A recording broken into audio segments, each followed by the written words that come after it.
todo aquele que acolheu, de teus filhos se tornou. Aleluia, aleluia, aleluia, aleluia.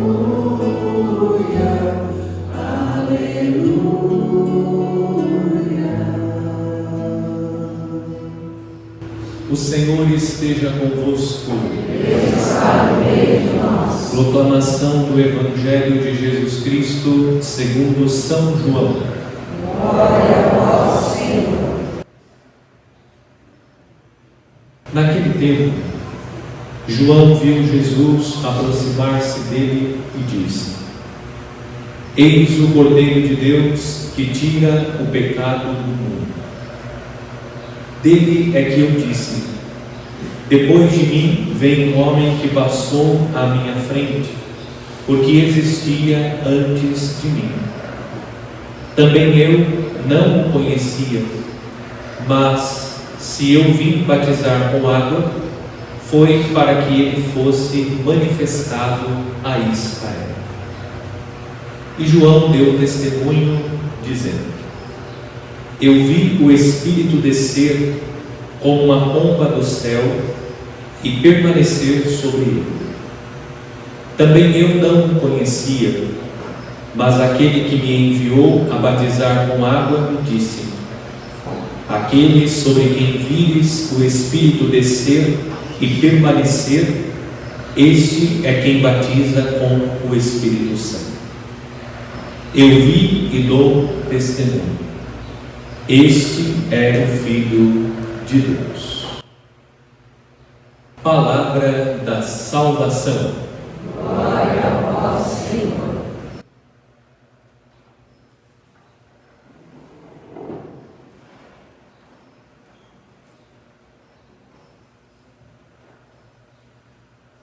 Caríssimos irmãos e irmãs, depois da celebração da festa do batismo do Senhor, iniciamos o tempo comum.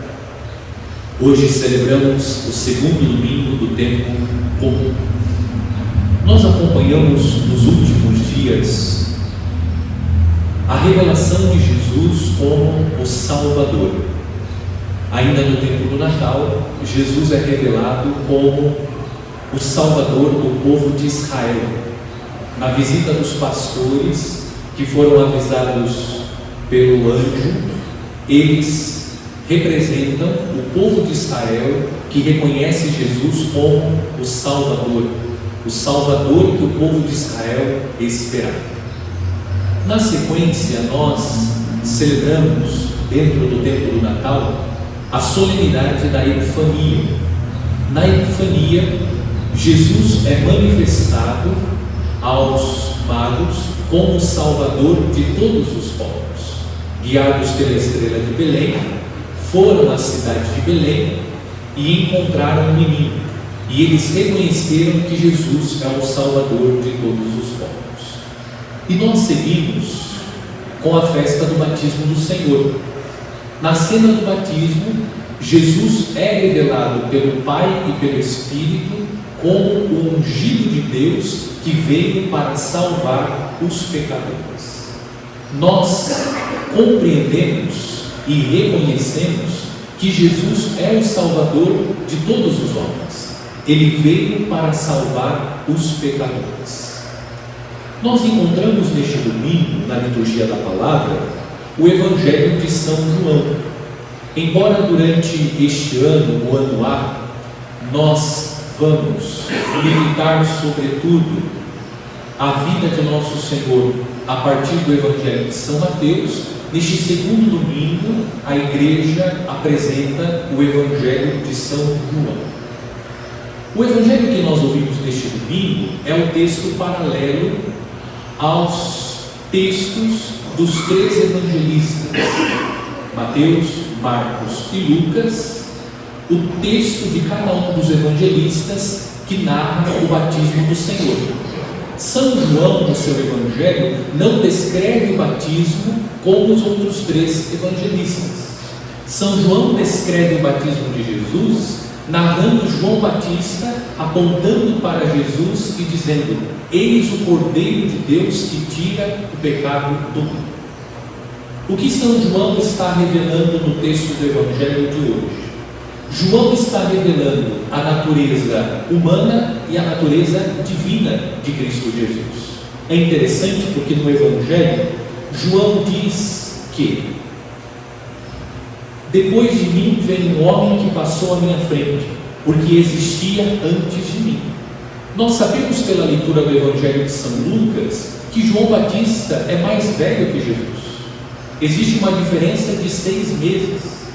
Quando a Virgem Maria recebeu a visita do anjo Gabriel, ela foi, após a visita, à casa de Isabel. E o texto diz que Isabel estava no 6º mês da gravidez. Portanto, João Batista é 6 meses mais velho do que Jesus. Mas João Batista está dizendo: depois de mim veio um homem que passou à minha frente, porque existia antes de mim. Como que eu posso existir antes de alguém que é mais velho do que eu? João Batista está revelando que Jesus é Deus. João Batista está anunciando que Jesus é Deus. Ele é homem, como disse João: depois de mim vem um homem, mas este homem é Deus. E João Batista também aponta para Jesus, dizendo: eis o Cordeiro de Deus. Como que nós devemos ler essa mensagem de João Batista? Eis o Cordeiro de Deus. Eu quero trazer presente para a nossa meditação 3 sinais do Antigo Testamento que prefiguram Jesus como Cordeiro de Deus que tira o pecado do mundo, para que nós possamos compreender o que João está querendo transmitir quando ele diz que Jesus é o Cordeiro de Deus. O primeiro sinal que nós encontramos no Antigo Testamento é o sacrifício de Isaac. Quando Abraão está subindo o Monte Moriá para realizar o sacrifício de Isaac, Deus pede a Abraão que ele sacrifique o seu filho. Isaac está carregando sobre os seus ombros o feixe de lenha, e durante o caminho Isaac fez uma pergunta para o pai Abraão: pai, nós temos a lenha, temos o punhal e o fogo, onde está o cordeiro? E Abraão responde: Deus proverá o cordeiro. O que aconteceu? Abraão coloca o seu filho Isaac sobre o altar, e na hora do sacrifício Deus intervém através do anjo, impedindo que Abraão sacrifique o seu filho. E logo na sequência da cena, eles avistam um cordeiro que está preso ao arbusto. O cordeiro está preso. O que nós contemplamos nesta cena? A prefiguração de Jesus como Cordeiro de Deus. Deus impede que Abraão sacrifique o seu filho, porque ele mesmo vai oferecer o seu filho unigênito, Jesus Cristo. E Jesus é prefigurado tanto em Isaac quanto no Cordeiro. O Cordeiro que Abraão anuncia: Deus proverá o Cordeiro. E o Cordeiro que está no arbusto também é uma prefiguração de Jesus, que é o Cordeiro Santo de Deus. Quando João Batista aponta para Jesus dizendo: eis o Cordeiro de Deus, a primeira realidade que precisamos ter presente é que Jesus é o Filho unigênito de Deus, oferecido pelo Pai em expiação dos nossos pecados. O Pai oferece o seu Filho. O Pai que impede Abraão de sacrificar o seu filho não poupou o seu Filho unigênito. O filho de Abraão é poupado, mas o Filho de Deus é oferecido como vítima. Ele é o verdadeiro Cordeiro. A profecia de Abraão se cumpriu. Deus provê o Cordeiro perfeito que é Jesus Cristo. Segundo sinal que encontramos no Antigo Testamento: o Cordeiro Pascal. O povo estava vivendo cativo no Egito. O povo estava vivendo a escravidão. E Deus quer libertar o seu povo. Nós temos as pragas do Egito, As pragas não são suficientes para sensibilizar o coração do faraó, para que ele autorizasse o povo a ir para o deserto oferecer o sacrifício. A última praga foi o envio do anjo exterminador, que vem para exterminar os primogênitos dos egípcios. O que protegeu os primogênitos dos hebreus que estavam no Egito? O sangue do cordeiro. Deus pede que os hebreus imolem um cordeiro, que eles comam o cordeiro e com o sangue marquem as portas das casas, as travessas das portas, para que o anjo exterminador passando, olhando a marca do sangue do cordeiro sobre a trave das portas, não sacrifique, não tire a vida dos primogênitos dos hebreus. E com o sangue do cordeiro, a vida dos primogênitos dos hebreus, dos filhos dos hebreus, a vida foi preservada. E a partir desse sinal, dessa última praga, o faraó decide permitir que o povo vá ao deserto para oferecer o sacrifício. E acontece a libertação do povo de Israel. Novamente aparece o cordeiro, olhando para João Batista, que aponta para Jesus dizendo: eis o Cordeiro de Deus. Nós reconhecemos que somos salvos pelo sangue de Cristo. É o sangue de Cristo derramado na cruz que nos dá a salvação, porque antes do sacrifício de Cristo nós estávamos fadados à morte eterna. O homem oferecia o sacrifício de animal, mas como nos ensina a Escritura, o sacrifício de animais era insuficiente para garantir a salvação. Foi necessário que o próprio Deus provesse a vítima perfeita, que é Jesus, para que nós pudéssemos receber de Deus a graça da salvação. É interessante porque existe na Escritura algumas indicações sobre a vítima que vai ser oferecida em sacrifício. E o texto descreve que a vítima deve ser perfeita. A vítima não pode ter defeito. Jesus é a vítima perfeita. Nossa Senhora é imaculada. Jesus é gerado segundo a natureza humana no ventre de Nossa Senhora, para que ele, gerado no seio da Imaculada, não tivesse nenhum contato com o pecado, porque ele é a vítima perfeita que vai ser oferecida em expiação dos nossos pecados.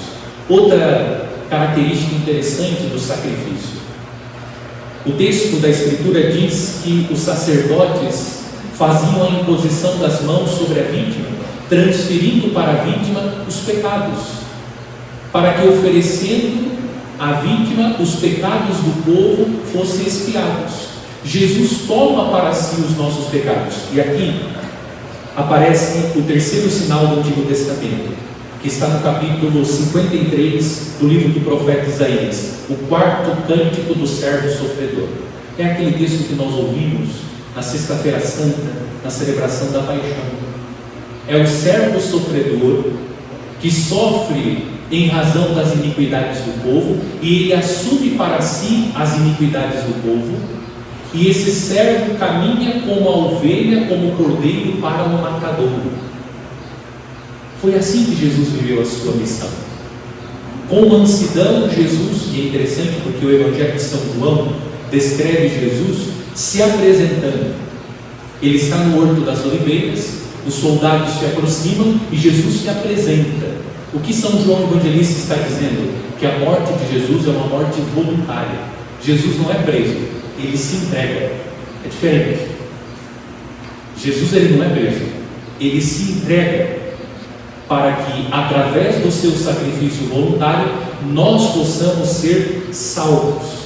3 sinais que prefiguram Jesus como Cordeiro Santo de Deus. E ainda a respeito do sacrifício, diz a Escritura, quando se trata de holocausto, uma parte da vítima é queimada e outra parte da vítima é comida. Comia-se parte da vítima. Jesus, o Cordeiro de Deus, ele é imolado sobre o altar, oferecido ao Pai em expiação dos nossos pecados, mas nós também comemos da vítima, bebemos do corpo, bebemos do sangue da vítima, comemos da carne da vítima que é Jesus. Tudo isso para dizer que nós somos salvos pelo Cordeiro Santo de Deus, que é Jesus Cristo. O sacrifício de Cristo acontece em vista da nossa salvação.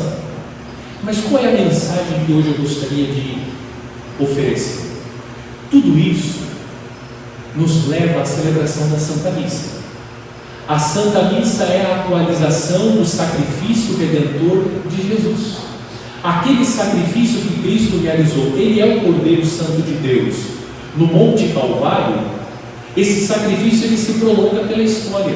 Vamos a alguns elementos da Santa Missa. Primeiro, observem que o padre entra na procissão de entrada com as mãos unidas. Por que o padre entra com as mãos unidas? Porque o padre é um sinal visível do Cristo cabeça. Ele age na pessoa de Cristo cabeça. E a procissão de entrada, um dos sentidos da procissão de entrada, é o Cristo que caminha em direção ao Calvário. Observem que o presbitério, onde está o altar, onde é oferecido o sacrifício, o altar está elevado, simbolizando o Calvário. Quando o padre entra com as mãos unidas, o padre está sinalizando o Cristo manietado. O Cordeiro Santo de Deus, o Cordeiro é amarrado. Uma vez eu fui ajudar a bater o carneiro, e exatamente isso. Você amarra as patas para ficar mais fácil de sacrificar o animal, de abater o animal. Quando o padre entra com as mãos unidas, ele lembra o Cristo manietado, o Cordeiro Santo de Deus que está amarrado para o sacrifício. Esse sinal visível indica que a missa é a atualização do sacrifício redentor. É pelas mãos do sacerdote que o Cordeiro Santo de Deus vai ser oferecido. Ainda durante a missa, no momento do ofertório, quando realizamos a procissão, alguns representantes da comunidade entram trazendo o pão e o vinho. E o pão e o vinho é colocado sobre o altar. Há uma diferença entre holocausto, imolação e oblação. Não vou explicar aqui agora, mas é importante saber que oblação também contempla a oferta de outros produtos, além do animal. Nós fazemos a nossa oblação, o que nós colocamos sobre o altar? O pão e o vinho. E o pão e o vinho representa a nossa miséria, a nossa debilidade.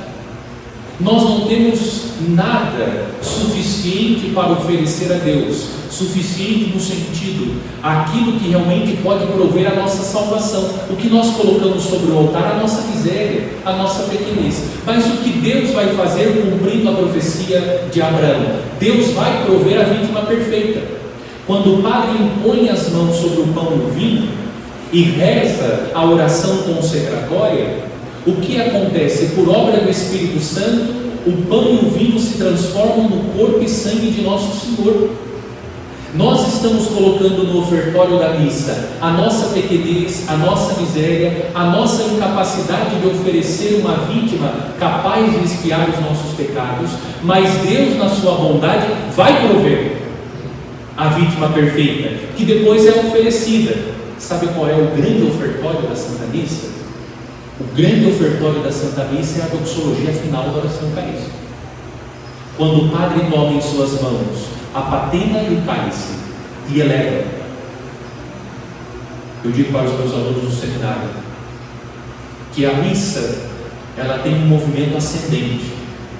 No ofertório, o padre timidamente pega nas suas mãos a patena e o cálice. Veja, na hora do ofertório, o padre não eleva.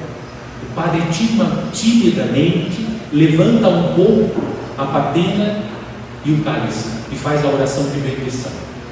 Depois, na consagração, o padre apresenta para que o povo possa fazer a sua adoração. Mas qual é o grande ofertório? A doxologia final. Depois, o padre já não faz isso mais timidamente. O padre apresenta. Porque agora nós não temos mais nas mãos o pão e o vinho. O que nós temos? O corpo, sangue, alma e divindade de nosso Senhor, a vítima perfeita. E apresenta ao Padre. E veja que durante toda a oração eucarística, o Padre olha para o alto ou para a cruz. Porque o diálogo da oração eucarística não é com o povo, não não é com a assembleia. O padre está em nome da comunidade. E atenção, no ofertório, depois da bendição, o padre diz, já ali para iniciar a oração eucarística: orai, irmãos e irmãs, para que o meu e o vosso sacrifício sejam aceitos por Deus Pai Todo-Poderoso. E o que a comunidade responde? Escutem bem: receba o Senhor. É o Senhor, não é o Senhor, é o Senhor. Receba o Senhor por tuas mãos, pelas mãos do Pai, este sacrifício, para a glória do seu nome, para o nosso bem e de toda a Santa Igreja. O Padre, em nome da comunidade, pelas mãos do sacerdote, nós apresentamos ao Pai a vítima perfeita. E veja que a hóstia consagrada, ela está deitada sobre a padeira nesse momento, porque o Padre está apresentando ao Pai. Depois, antes da comunhão, é que o Padre mostra, como fez João Batista, o Cordeiro Santo de Deus, dizendo: eis o Cordeiro de Deus que tira o pecado do mundo. A Santa Missa é a atualização do sacrifício redentor de Cristo. Nós participamos daquele mistério apontado por João Batista. João Batista está apontando: Jesus é o Cordeiro de Deus que será imolado pela nossa salvação. A promessa de Deus se cumpriu. O que Abraão anunciou, aquilo que o povo de Israel viveu no Egito, a libertação graças ao sangue do Cordeiro de Deus, aquilo que o profeta Isaías anunciou, que o servo sofredor iria tomar para si as iniquidades e como manso cordeiro iria morrer. Isso acontece na Santa Missa. A missa não é a teatralização dos últimos gestos de Jesus. Eu repito, a missa não é a teatralização dos últimos gestos de Jesus. A missa é a atualização do sacrifício redentor de Cristo. É a mesma missa que Cristo celebrou. Existe uma única missa, a missa de Nosso Senhor. Por isso não é certo dizer: eu vou à missa do Padre Luiz Paulo, eu vou à missa do Padre José Benedito, eu vou à missa do Padre Elcio, eu vou à missa de Nosso Senhor Jesus Cristo, celebrada pelo Padre Luiz Paulo, pelo Padre José Benedito, pelo Padre Elcio, celebrada, mas a missa é de Cristo. A missa que o Papa Leão reza na Basílica de São Pedro é a mesma missa que nós estamos rezando, a mesma, não é outra. É o mesmo sacrifício de Nosso Senhor. Portanto, participe da missa consciente que você está participando do Calvário de Cristo, que você está participando do mistério da sua salvação. Enquanto a missa é celebrada sobre a face da terra, nós podemos ser salvos, porque o sangue do Cordeiro continua sendo derramado sobre nós. O sacrifício de expiação dos nossos pecados continua sendo oferecido.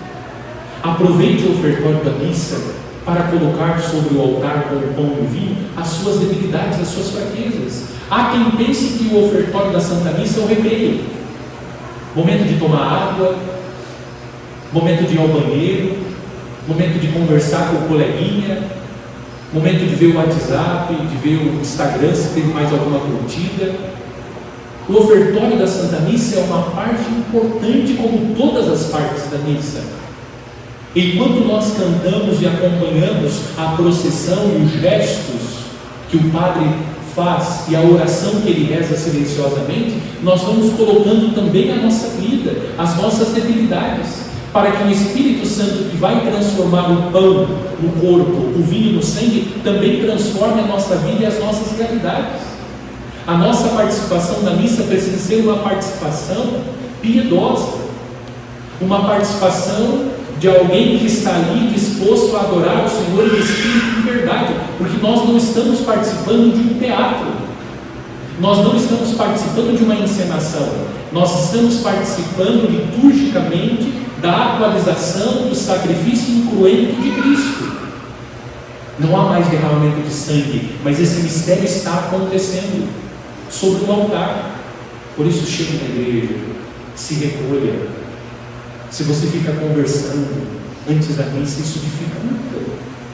Você vai ver os gestos do Padre e tudo aquilo que acontece na missa como mero ritual, nada além disso, uma ritualística.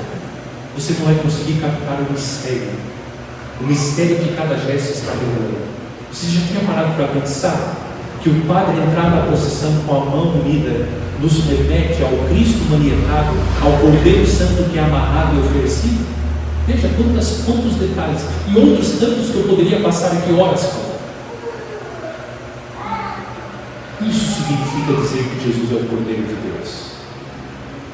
Eu tenho que dizer, claro, é bom ser católico, porque nós atualizamos o sacrifício redentor de Deus. Me desculpe as outras comunidades eclesiais cristãs, elas não atualizam o sacrifício redentor de Deus. Elas ouvem a palavra, rezam, muito bom, mas nós atualizamos o sacrifício redentor de Cristo, o mesmo sacrifício. E o padre, como João Batista vai dizer daqui a pouco, eis o Cordeiro de Deus, e é o Cordeiro de Deus, o mesmo, que tira o pecado do mundo. Essa é a beleza da nossa fé. O que nós celebramos é o sacrifício redentor de Cristo, o Cordeiro Santo é imolado pela nossa salvação.